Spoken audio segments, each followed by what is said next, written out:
de volta para o segundo bloco do Gazeta Entrevista. O nosso tema agora é literatura. Mas antes, deixa eu dar aqui um recado para você que quer ganhar um carro 0 km. Olha, a Recol Pharma e o Barriga Verde prepararam uma super novidade, é a promoção do carrão. Nas compras a partir de R$ 30 na Recol Pharma ou no Barriga Verde, você ganha um cupom para concorrer a esse carrão que vai aparecer aí na tela. É uma Sportage novinha esperando por você em toda a rede Recol Pharma e no Barriga Verde.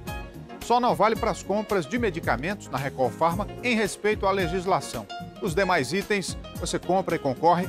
No Barriga Verde, da mesma forma, todos os itens nas compras a partir de R$ 30. Então participe, boas compras e boa sorte.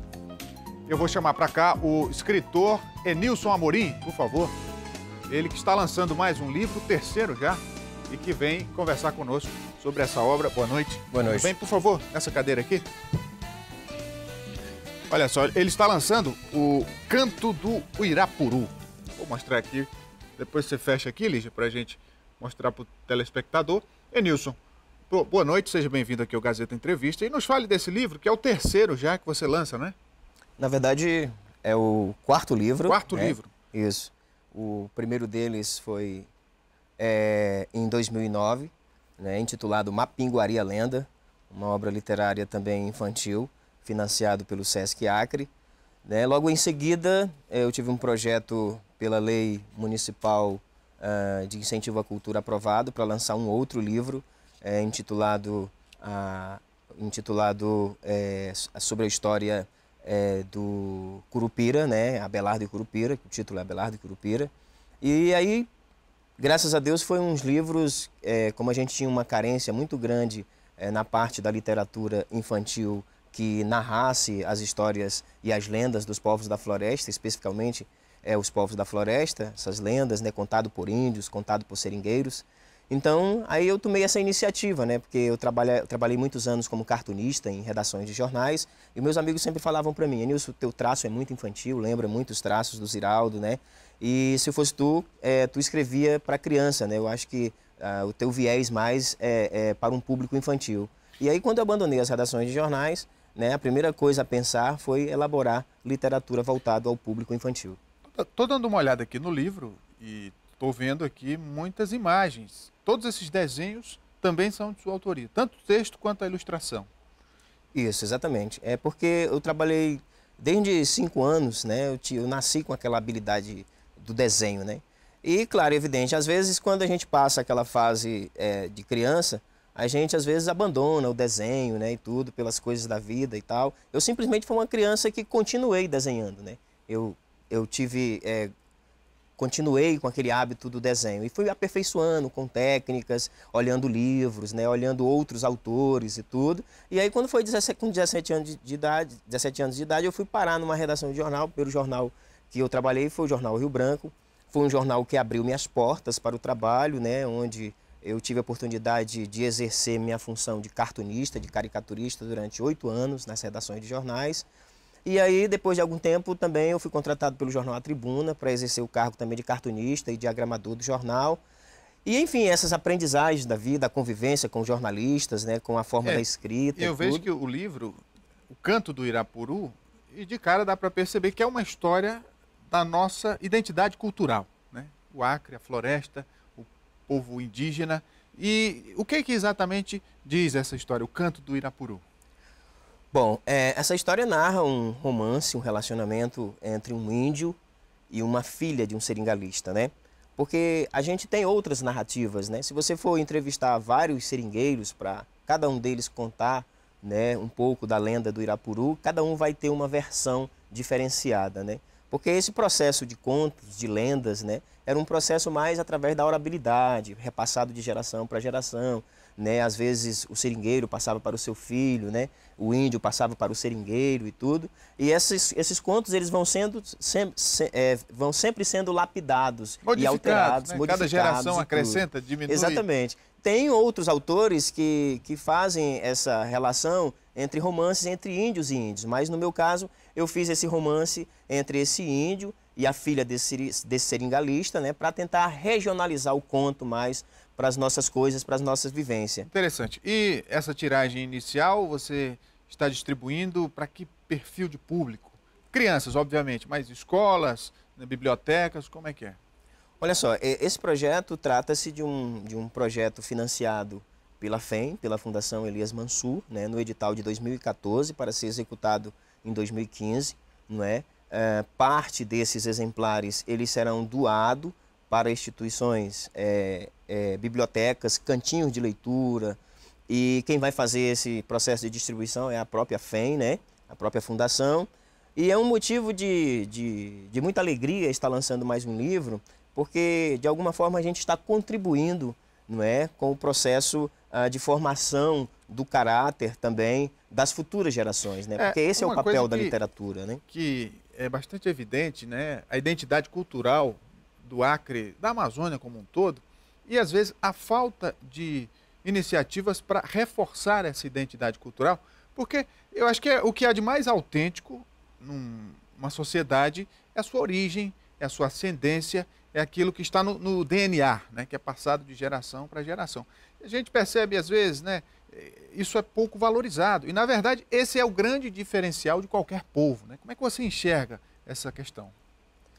Bom, houve algumas épocas no Acre de que a gente... Eu trabalhei muito tempo como artista plástico, né? Na época que eu trabalhava nas redações de jornais, eu trabalhava muito com pintura. Mas eu fui acometido de alguma enfermidade que deixou o meu pulmão um pouco fragilizado. Então eu parti para trabalhar com guache, com aquarela e tudo. Evidentemente que teve um período que a gente tinha muita dificuldade para executar um tipo de trabalho voltado às manifestações da arte. Não só a literatura, como o teatro, a música, tinha muita dificuldade, né? Mas a partir do momento que surgem novos gestores que sabem administrar os recursos públicos de forma confiável, né?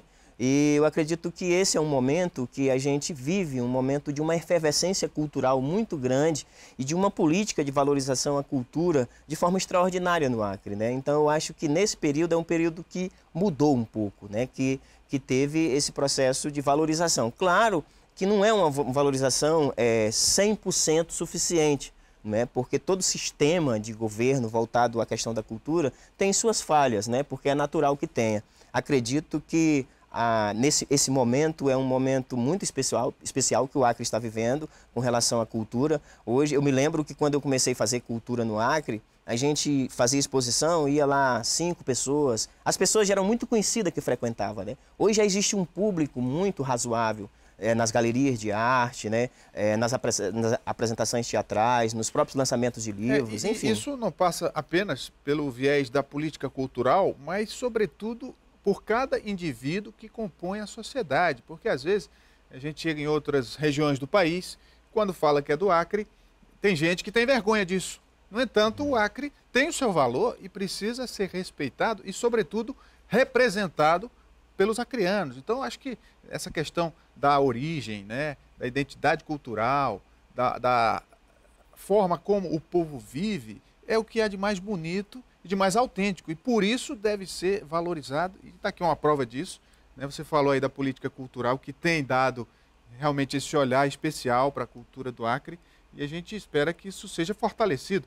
Agora, você, o Enilson, também é bastante ligado a essa questão. Até o seu biótipo demonstra que você tem, talvez, uma ascendência cabocla ou algo do tipo. Fala para nós da sua origem. Bom, eu sou filho de nordestino, né? Nasci em Rio Branco, né? Os meus irmãos mais velhos nasceram nos Seringais, acreano, não é? Mas eu, por ser o menino mais novo, né? O filho mais novo do meu pai, eu já nasci aqui na cidade, né? E realmente a gente tem essas características, esses traços, né, indígenas, né, característico. Por exemplo, a minha mãe, os pais da minha mãe por parte de mãe era pernambucano, né? Já por parte de pai eram cearenses de Baturité do Ceará, né? Provavelmente, quem sabe, aí os meus antepassados né? teriam origem indígena, até porque o povo brasileiro tem muito... O povo brasileiro como um todo, né? Não é só na Amazônia, todo o país, né? Desde a época da colonização, quem aqui estava primeiro eram os índios. Então, nós que chegamos depois temos que ir com calma, né? Ir com calma. E agora, reforçando o que você havia falado, né? O Acre, ele tem uma riqueza cultural muito grande, né? Verdade. A ponto que o mundo está voltado muito para essa direção. Às vezes a gente acha que nós não estamos sendo observados, né? Mas a gente está sendo observado. A exemplo disso foi no São Paulo Fashion Week, agora recente, né? Que a tribo, um pouco da cultura Ianauá, não é? Foi demonstrada, teve um grande desfile lá dos índios, né? Usando seus trajes típicos de lá. Não é? Então, é um momento muito especial, porque nós vivemos num lugar onde existe uma cultura muito diversificada, onde existem inúmeros povos indígenas, cada um falando uma língua diferente, cada um tendo uma concepção de Deus diferente e com uma organização social, política diferenciada uma da outra. Então é de uma riqueza muito grande, né? Além dos contos, dos seringais, né? Dessas coisas de mapinguaris, de curupira, de cobra grande, de mãe da mata, né? Esses contos de mitologia amazônica, é de uma riqueza muito grande, grandiosa, e a gente precisa exportar isso para os outros grandes centros do Brasil, né? A partir do ano que vem, se Deus quiser, eu já penso nessa possibilidade de difundir o meu trabalho para fora, né? Porque já existe interesse de algumas editoras também de republicar os meus livros, porque por enquanto os meus livros estão mais de forma local, né? Você falou que são 4 obras já? E cada uma com tiragem de quantos exemplares? O primeiro exemplar, que foi o primeiro livro lançado, foi de 8.000 exemplares. Muito livro, hein? Exatamente. E aí, graças a Deus, esses livros eles foram esgotados, porque eu faço um trabalho com as escolas. Existem escolas aqui no estado que adotam o meu livro, principalmente no mês do folclore, que é comemorado o mês do folclore, que é o mês de agosto. Também coincidiu com a data do meu nascimento, né, que eu nasci também 5 de agosto. Então, é um momento muito especial, porque por a gente ter também uma carência muito grande dessa literatura voltado ao público infantil, que narre um pouco das nossas coisas, das nossas lendas, é que as escolas findam buscando o nosso trabalho, né, e usando isso como um processo também de ensino-aprendizagem. Algum evento programado para divulgação, lançamento ou palestras? Olha só, agora nesse momento a gente vai trabalhar no processo da distribuição nas livrarias, né? Com certeza a gente vai enviar esses livros também para as livrarias, Paim, Dom Oscar Romero, não é? Essas livrarias bem centrais. E agora, nesse momento, eu estou planejando, quer dizer, na verdade eu não estou planejando, eu já estou executando um trabalho, não é? Que é um trabalho de animação, porque cada livro desse eu transformo num curta-metragem, em desenho animado, porque eu também sou animador, não é? Então, o primeiro livro, Mapinguari, eu lancei nos 40 anos do cinema acreano, não é? Que também era um curta-metragem financiado pela FEM, baseado no meu livro. Né? No segundo momento, ano passado, eu lancei um outro desenho animado, um curta-metragem de 15 minutos de duração, baseado no meu livro de literatura infantil intitulado Abelardo e o Curupira. E agora eu estou trabalhando num novo curta-metragem, que é baseado no meu livro infantil intitulado Clarinha e o Boto, que foi lançado ano passado também. Muito bem, obrigado pela vinda, Nilson, parabéns pelo livro e pelo seu trabalho. E fique à vontade para mais alguma informação que você queira acrescentar. Bom, eu queria aqui agradecer a toda a equipe do programa, né, que me recebeu muito bem, especialmente você, e agradecer a todos os nossos ouvintes, aos nossos telespectadores aí que estão nos olhando, não é, e nos observando, a falar um pouco dessa coisa bonita que é a cultura acreana e que é a arte acreana. Então, muito obrigado a todos vocês. O Gazeta Entrevista vai para o intervalo, a gente volta daqui a pouco com música aqui no programa. Não saia daí, até já.